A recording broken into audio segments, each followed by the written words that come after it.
We are again gathering for a special session to deal with yet another emergency, this time to save the Postal Service from the rot and virus that has infected nearly all aspects of this administration. Basic government services that function to serve all Americans are being undermined. Let's look at Mr. DeJoy. He is a political operative. He is one of 3 fundraising chairs to the RNC, at least prior to him being selected for this position.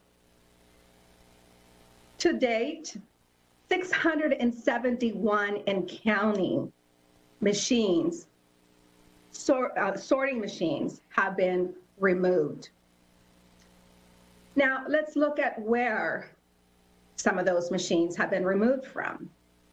59 in Florida, 58 in Texas, 34 in Ohio, 30 in Pennsylvania, 26 in Michigan, 15 in North Carolina, 12 in Virginia, 12 in Wisconsin, and 11 in Georgia. That's just a partial list. But what do those states have in common? It's obvious. This political operative targeted those states because they are key swing states for the Trump administration. Now, let's look at August 7th. This political operative, DeJoy, reassigned or displaced 23 senior USPS officials, including 2 top day-to-day oversight executives. That's what we know so far. Now, I can't confirm or deny that statement that 5 states have put out a one-day turnaround on ballots. I can't confirm or deny that that happened, but we know that it wasn't only 5 states that received that letter. It was 24 states that received that letter.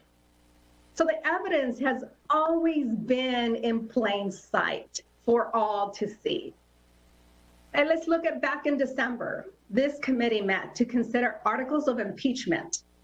Yes, it seems like a lifetime ago, but it was around this time last year when reports emerged that President Trump had abused our national security and foreign service apparatus for his own partisan political gain. Look at the US Census. The Constitution requires the census to count every person living in the US every 10 years. The information helps the government draw districts for elections, and the census helps determine how much federal funding each of our states receive. But the administration hatched a plan to add a citizenship question, which could suppress the count in communities like mine, and they have been suppressed. The Supreme Court saw through Secretary Ross's shoddy justification for adding the citizenship question and blocked it. But the damage has already been done, and the administration undermined another part of the federal government. Look at the Department of Homeland Security, originally created in the aftermath of 9/11 to protect Americans against people who wish to do us harm.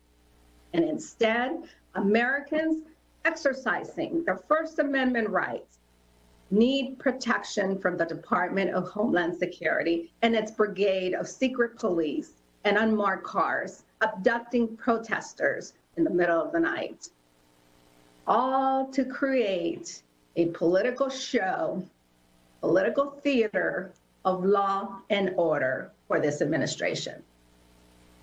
While the federal police has been withdrawn from Portland, the damage has been done, and the administration has undermined yet another part of the federal government.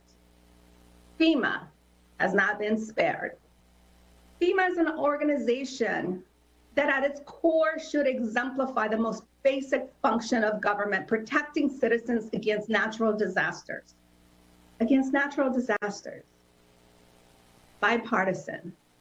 But even this mission comes at a price. According to a former chief of staff of FEMA, the administration told FEMA officials to cut off aid to Californians who had their homes burned down due to wildfires. Why? Because Californians, according to this president, didn't support him. That brings us to today's crisis. The U.S. Postal Service, enshrined in the Constitution, it is as old as our country itself. In 1775, the Continental Congress appointed Benjamin Franklin, the first Postmaster General.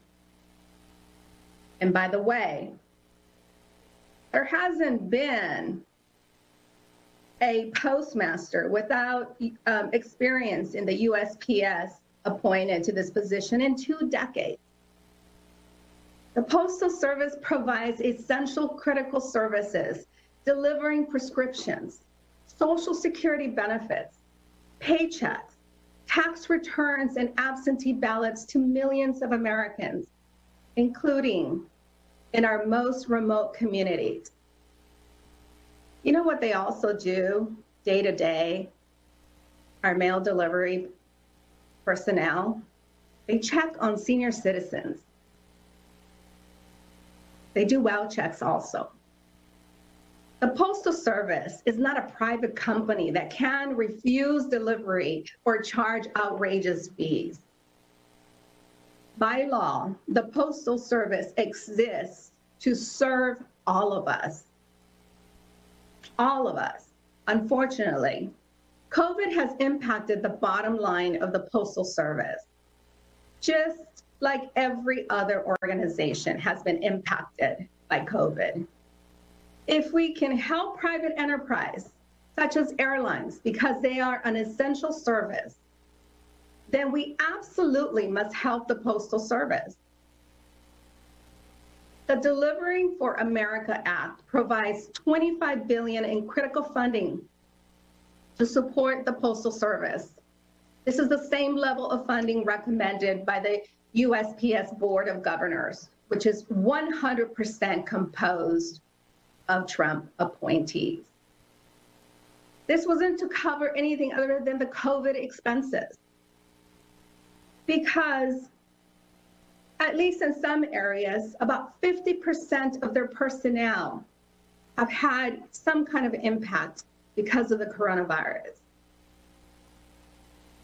And the bill prohibits the Postal Service from implementing any changes to operations or level of service it had in place on January 1st, 2020. These changes were well documented. I cited some of them: removing mailboxes, sorting machines without a plan to facilitate mail delivery, cutting overtime and retail hours, limiting extra delivery trips, and closing processing facilities. This is not a manufacturer conspiracy, as my Republican colleagues would have you believe.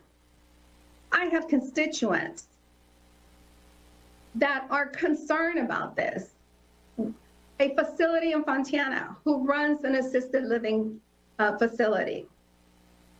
She told my staff that the delays in mail delivery are hurting her bottom line, as invoices are not getting paid due to the long delays in mail delivery.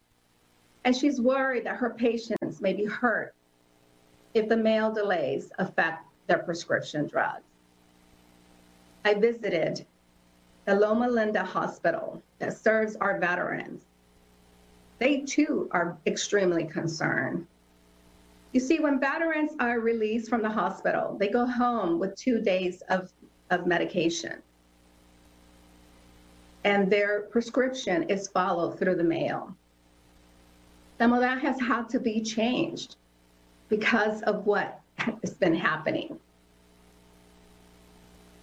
The Postmaster General announced that he will reverse these changes. Is nothing less than more political theater from this administration, as today said he is not going to put back those sorting machines. There is no real plan how they will replace the sorting machines and post office boxes that were already removed and left outside, allowing harsh weather conditions to further damage those machines. And why was the Postmaster General rushing to enact the changes in the first place? This political operative, knowing that we were in the middle of a pandemic and staffing levels have fallen to almost 50% in some areas as a result of postal employees being infected by COVID-19. It was to save money. Then I would point out, only a fool would believe that replacing automatic sorting machines and cutting overtime to depleted staff would improve delivery. We can look at the president's own words for why he blocked the funding. He admitted it on national TV. Can't undo that. On national TV, he said, they, meaning Democrats, want $25 billion for the post office. Now they need that money in order to have the post office work so it can take all of these millions and millions of ballots. Now, in the meantime, they aren't getting there. By the way, those are just 2 items. But if they don't get those 2 items, that means you can't have universal mail-in voting because they're not equipped. The president said the quiet part out loud. This is all about the election, because remember, he knows that the post office is not equipped to handle that volume of mail. Not about the seniors at the Fontana Assisted Living Facility or at the VA hospital who need their prescription drugs.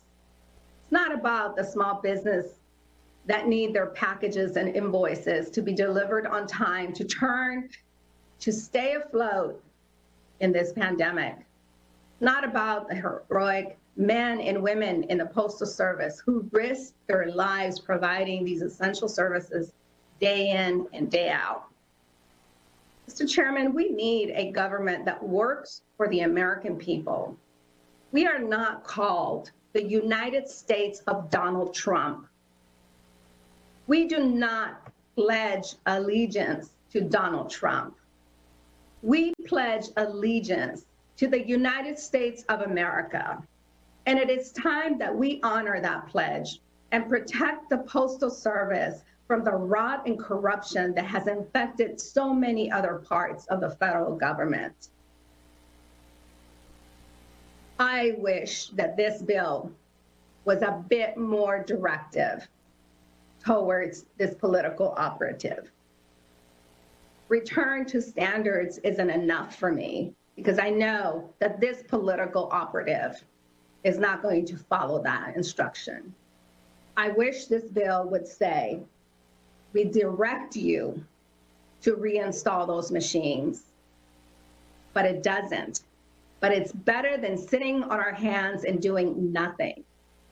People are suffering right now, and we need to do everything in our power to help fix this mess that has been created by these political operatives in this administration. Mr. Chairman, I yield back.